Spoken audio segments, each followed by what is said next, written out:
Tasting is one of the most important parts of a chef's job. Before I would ever serve anything in a restaurant, I will usually taste it at least 4 to 5 times throughout the cooking process, as the flavors will change as we're cooking. We're going to talk about techniques and theories to apply when we're tasting food.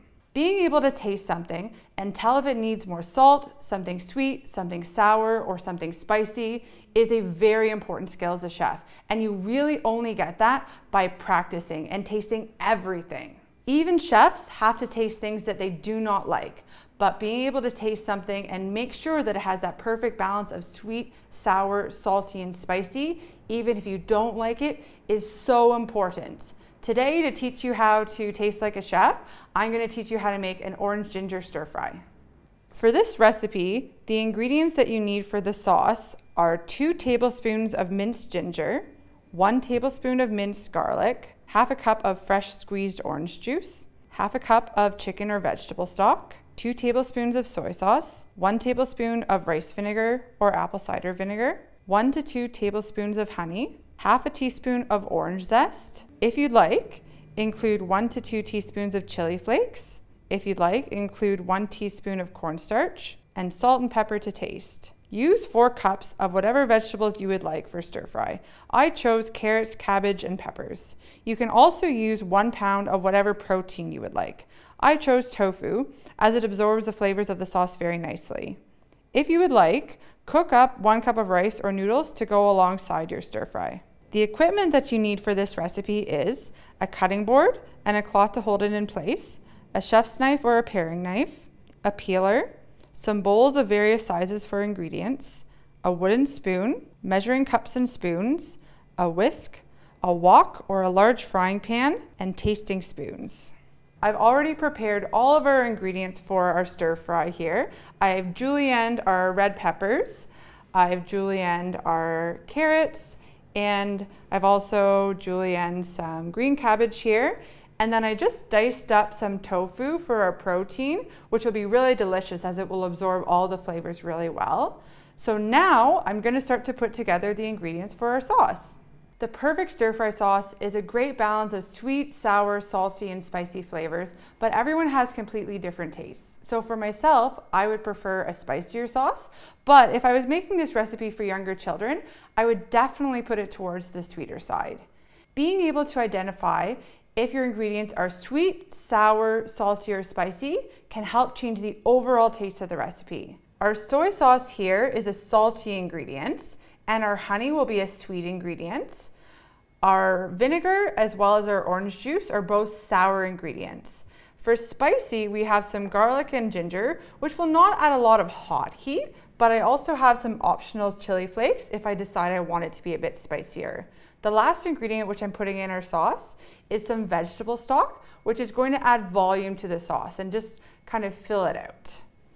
As well, I have some salt and some pepper, and lastly, I have some cornstarch if I decide that I want the sauce to be a little bit thicker. So when I make this sauce, it's going to be the first time that I'm going to taste it. So I'm going to add all of my ingredients in here and mix it together. So this initial taste of the stir fry is not going to taste anything like how it will taste in the end, but if there's a problem with the sauce, then I'll be able to identify it now. So for example, if it's much too sour, then I'll be able to tell right away that I need to add something a little bit sweeter to balance that out. So I'm just going to mix it together, and I'm going to give my first taste right now.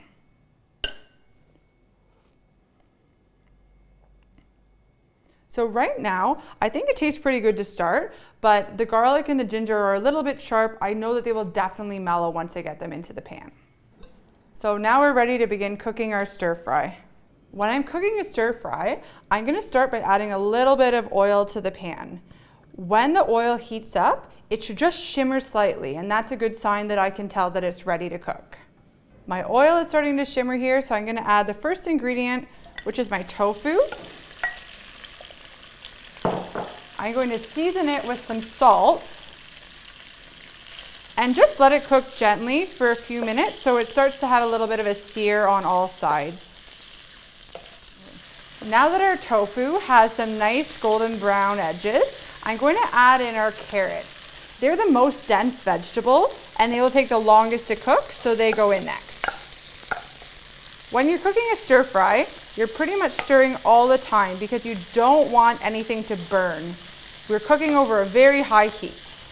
My carrots are starting to soften a little bit, I can see. So it's time to add the next vegetable in, which is our red peppers. Our peppers are softening up and I can see some nice caramelization on those carrots. So I'm going to add in the last vegetable, our green cabbage. So now we'll cook this for just another minute or two until the cabbage kind of softens up a bit more. Okay, everything is looking really nice and starting to cook down. So I'm going to add our sauce.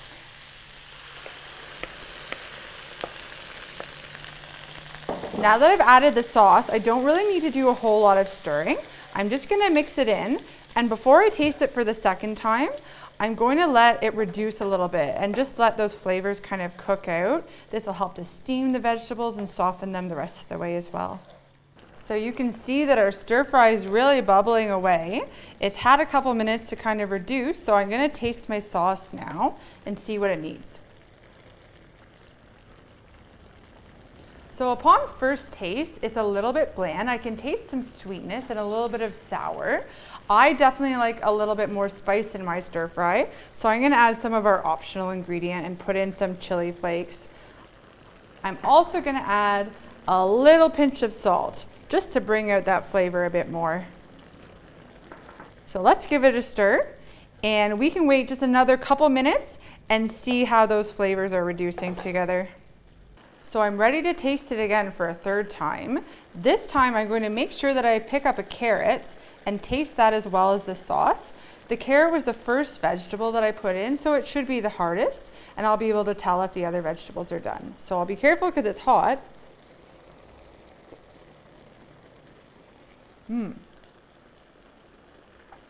So the carrot is cooked perfectly. It's not mushy at all. It still has a little bit of crispiness, so that's good. I don't want it to hang out too much longer in the sauce to get overcooked. The sauce tastes really good. It has a great balance, and what I'm getting from it is rolling flavors. So first of all, I will taste something sweet, and then I'll taste a little bit of sour. I like it to have a little bit more of a kick of heat in the end, so I'm going to add a little bit more chili flakes. And I'm also going to add another pinch of salt just to bring out all those flavors. The next thing that I'm going to do is I'm just going to mix a teaspoon of cornstarch with about 1 teaspoon of water to form a slurry here. And then when I mix this together, I will add it into our stir fry. Right now, our sauce, it's a little bit thin and kind of watery. When mixing in the cornstarch slurry, it's going to immediately absorb some of that sauce and thicken everything. So we'll have a really nice sauce that coats the spoon a little bit better. There we go. There's that perfect balance of sweet, sour, salty, and spicy, and getting those rolling flavors, which really makes it an incredible dish that you're gonna wanna remember and you're gonna wanna cook at home too.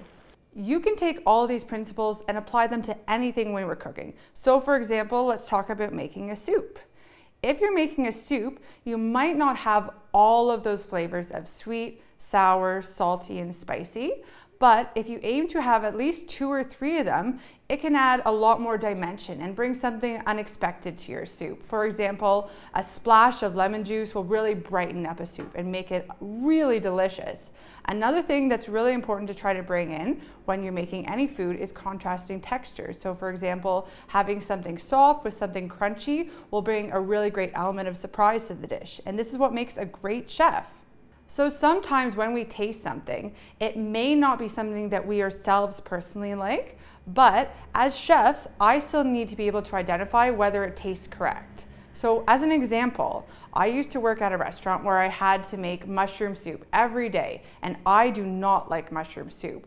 But it's not about me. I still needed to be able to identify whether it tasted correct. So whether it had the creaminess it was supposed to, whether it had a little bit of acidity to balance out that creaminess, and whether the salt was correct. And I had to taste it objectively to be able to make sure that everyone else would like it. Tasting flavors that you're not familiar with and you're not comfortable with can be very challenging and certainly intimidating. But did you know that your taste buds literally change every 2 weeks? They will fall off and you get new taste buds. Kids have about 10,000 taste buds, and as adults, I only have about 5,000 taste buds. So children have super sensor taste buds and they're able to taste everything. So flavors will taste very strong. As these taste buds grow and are replaced, you may be able to taste things that you did not like before as your flavors are changing. So just because you tried something once and you don't like it, it doesn't mean that you won't like it now. Give it a shot. I like to challenge myself with a 5-bite rule whenever I'm trying something new.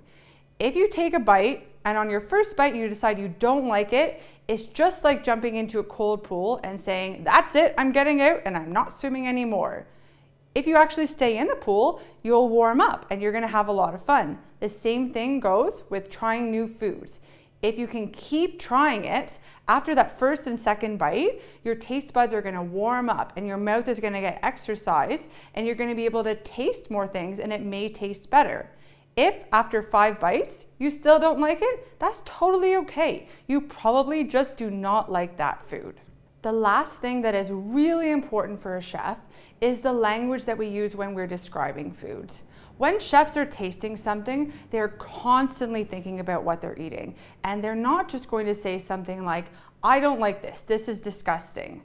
We need to think about why we don't like it. That's okay to not like something or to really like something, but if you're able to articulate your language around why you do or don't like it, that's gonna make you a better chef. So for example, if I eat something, I will think, I like this because, and try to list the things that I do like about it. I like it because it's creamy. I like it because it has multiple flavors to it.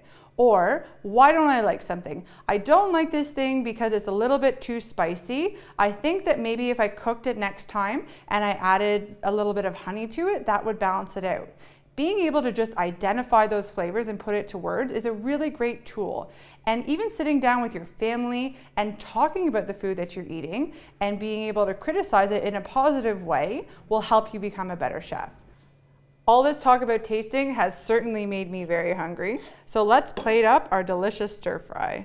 I'll start with a scoop of rice.